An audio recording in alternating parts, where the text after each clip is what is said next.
Hi, guys. Welcome to our channel. Before we get started, make sure to hit that like button, also subscribe to our channel. Search for the edge of the universe. So make sure to watch the full video. Hubble and James Webb search for the edge. Its price tag was $500 million in 1990. It certainly was a lot of money to pay for a telescope that circled the Earth and could not focus. A faulty mirror on the Hubble was the reason the expensive space telescope could not see. The Hubble would quickly become an object of ridicule and the subject of numerous jokes on late-night television. In 1993, astronauts repaired that faulty mirror on the Hubble. 15 years later, it is very safe to say that nobody is laughing now. In fact, even though the cost of the telescope has eclipsed $5 billion, it has become a very inexpensive investment in astronomy and our understanding of outer space through time. For more than a decade, the Hubble telescope has captured many of the most spectacular images of outer space. In addition, it has enabled direct observation of the universe as it was billions of years ago, discovered black holes at the center of galaxies, provided measurements that helped establish the size and age of the universe, and offered evidence that the expansion of the universe is actually accelerating. However, even though the final planned servicing mission for the telescope is scheduled for October of this year, the Hubble's best pictures of the universe may be yet to come. The Hubble is about to receive a powerful upgrade in capability during an 11-day shuttle mission that will feature 5 spacewalks. The spacewalks will be necessary for astronauts to install new scientific instruments to enhance the telescope. NASA intends for the Hubble telescope to get a wider, more distant, and sharper view of objects. During the mission, the Hubble will receive a new set of the gyroscopes that will stabilize the telescope, and batteries and thermal blankets to extend Hubble's operational life until at least the year 2013. In addition, a degrading fine guidance sensor unit, one of 3 aboard Hubble, will be replaced with a refurbished unit to help maintain the telescope's ability to point and focus on astronomical objects throughout the universe. The Hubble telescope is responsible for dating the age of the universe at 12 to 14 billion years. However, it cannot see back that far in time. It cannot see the period after the Big Bang, when the universe began an expansion that continues to accelerate to this day. It is important for our increased understanding of the universe that scientists now see that time in distant space. The years after the Big Bang are known for the formation of the first stars and the creation of the first galaxies. In effect, to see this happen is a scientific search for the edge of the universe. It is a search that will be undertaken by Hubble's successor, the James Webb Space Telescope, JWST. The successor to Hubble, scheduled for launch in 2013, will be designed to see objects even farther in distance, and therefore time, than the Hubble now can. However, in order for the James Webb Space Telescope to see objects at the edge of the universe after the Big Bang, it will need to be a much different telescope than the Hubble. Therefore, in 2013, an unmanned spacecraft will release the James Webb Space Telescope, JWST, into an orbit 930,000 miles away from Earth. This distance puts the telescope well beyond the reach of space shuttle servicing missions, and therefore the telescope is expected to have a much shorter life than the Hubble. After entering its orbit, a light shield the size of a tennis court will unfold to hide the JWST from the light of the sun. Finally, powerful cooling systems will help to dramatically lower the spacecraft's temperature to a -447 degrees Fahrenheit in order to be cold enough to complete its mission. The James Webb Telescope will carry 3 different types of cameras, all tuned to detect infrared light, which is invisible to the human eye. In contrast, the Hubble was equipped to capture mostly visible light and ultraviolet parts of the spectrum. This difference in light spectrum is due to the fact that the further astronomers look back in time, the redder the light from objects appears to be. Scientists call this phenomenon red shift, and it means that light from the most distant, and therefore oldest, object is deep in the infrared part of the light spectrum, a part of the light spectrum which the Hubble is currently unable to see. The James Webb Telescope's primary goal will be to see what happened when the universe created its first light when it was about 1 billion years old. It is hoped that the telescope will allow astronomers to observe the birth of galaxies, the physics of star and planet formation, and the entire early development of the universe. The information might also provide answers about how other solar systems form and evolve. Hubble was the trailblazer in the search of outer space through time. James Webb is designed to look further back to the point of first light. It is a scientific search to see the edge of the universe, a view from the distant past that will increase our understanding of space, for the world of tomorrow. James William Smith has worked in senior management positions for some of the largest financial services firms in the United States for the last 25 years.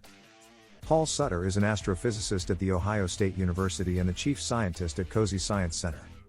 Sutter is also host of the podcasts Ask a Spaceman and Real Space, and the YouTube series Space in Your Face.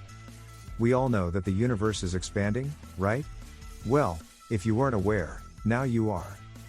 We live in an expanding universe. Every galaxy is flying away from every other galaxy. This naturally leads to a common question. If the universe is expanding, what's it expanding into? More universe? Nothing? Something resembling a vague fog? Where's the edge of our cosmic soap bubble? Well, our universe does have an edge, that is, if by our universe, you mean the observable universe. The speed of light is just that, a speed, and the universe has only been around for so long, about 13.77 billion years, which means only so much of the universe has been revealed to us via the light that has traveled those vast cosmic distances. And what's outside our observable limit? That one's easy, it's just more stuff, like galaxies and black holes and new, fantastic varieties of cheese. It's forever unreachable by us, sure, but it's still over there. Our expanding universe, age, history and other facts. From our perspective, it looks like we're at the center of everything, and every single galaxy is flying away from us. So that, naturally, leads to the there's got to be an edge line of reasoning. But let's say you hopped over to Andromeda, our nearest galactic neighbor. From that new vantage point, it still looks like you're at the center of the universe and everything is flying away from you. Now let's go really crazy and pretend we can teleport you to the most distant observable galaxy, on the far edge of our observational reach. Guess what? Yup, from your position, it looks like you're at the center of the universe, and every galaxy, including the distant Milky Way, is racing away from you. That's what we mean when we say the universe is expanding. Every galaxy is receding from every other galaxy, with a few minor exceptions from local mergers, but that's the subject of another article. But there's got to be a limit, right? It's not like the universe is infinite, right? Right? Well, probably not. While it is very, very, very large, the universe is not likely infinitely big. But it still doesn't need an edge. Think again about hopping from galaxy to galaxy. From the Milky Way, the universe looks like an enormous soap bubble growing in size, with us at the center. But from another galaxy, this universal bubble looks different, because there's a different galaxy at the center of the bubble. What we might be tempted to call an inside or an edge of our universe is meaningless from the new perspective. And that's true for every single galaxy. I'll say it again, expanding universe just means every galaxy is moving farther apart from every other galaxy. That's it. No edge. No bubble. Nothing to expand into. The math is simple, the universe gets bigger with time. And that's it. Let's take a step back. Everyone knows those common analogies used to describe an expanding universe. Galaxies are like ants crawling around on a beach ball. We're all raisins in a loaf of bread. And, oh, the beach ball is inflating. Yes. The loaf of bread is rising in the oven. Space is expanding, and the galaxies are carried along with it. See? Easy. Those analogies certainly get across an important point. The galaxies aren't flying or shooting or waltzing away from each other. It's the space underneath them that's doing all the work of expanding. The galaxies are just along for the cosmic carpet ride. But those analogies also carry a fatal flaw. We can all easily imagine an inflating beach ball or a rising loaf of bread, and we immediately think of them as expanding into something. Empty air. The beach ball has a skin. The loaf has a delicious, crunchy crust. They have edges, and they're moving into something. Our minds have played a trick on us, and it's cheating us from being fully awestruck at what's going on. When we use the ants on a beach ball analogy, the first thing people say is, "Why ants? I don't know, deal with it." And the second thing people say is, "Oh, the center of the universe is right there, in the middle of the ball." At that point, I have to jump in with the limitations of the analogy. Our entire universe is the surface of the beach ball. And the surface of the ball has no center. Just as the surface of the Earth has no center. We could have made the poles anywhere we pleased. In the beach ball model, our entire universe is a two-dimensional surface, full of idiot ants trying to crawl toward each other but failing because some jerk keeps inflating it. Okay, fine, whatever. That model universe is two-dimensional, but in our mind's eye, we immediately think of it expanding into a third dimension, a dimension that the ants can't access, because they can't jump. But that extra dimension provides a place for the surface of the ball to expand into. Advertisement. But our real universe is three-dimensional. While string theory suggests there might be extra dimensions, they're all supertiny, so those don't count. So is there a fourth extra dimension that provides the stuff for our universe to expand into? Maybe, maybe not. Here's the thing, the mathematics could support a fourth dimension for our 3D universe to expand into. And we would definitely have an edge in this extra dimension, the same way you can point to the edge of a 2D beach ball surface. We don't need a fourth dimension to wrap around our universe. We have a complete and consistent mathematical description of the expansion of the universe using only the normal, workaday 3 dimensions that we know and love. So that means we can have an expanding universe without needing an edge or a thing for it to expand into. I'll admit I have trouble wrapping my head around this concept. But that's the beauty of using mathematics to understand the universe. We can create and manipulate concepts that our brains simply couldn't handle on their own. If you take it to mean literally all the things that could possibly exist in all of space and time, then there can't be anything outside the universe. Even if you imagine the universe to have some finite size, and you imagine something outside that volume, then whatever is outside also has to be included in the universe.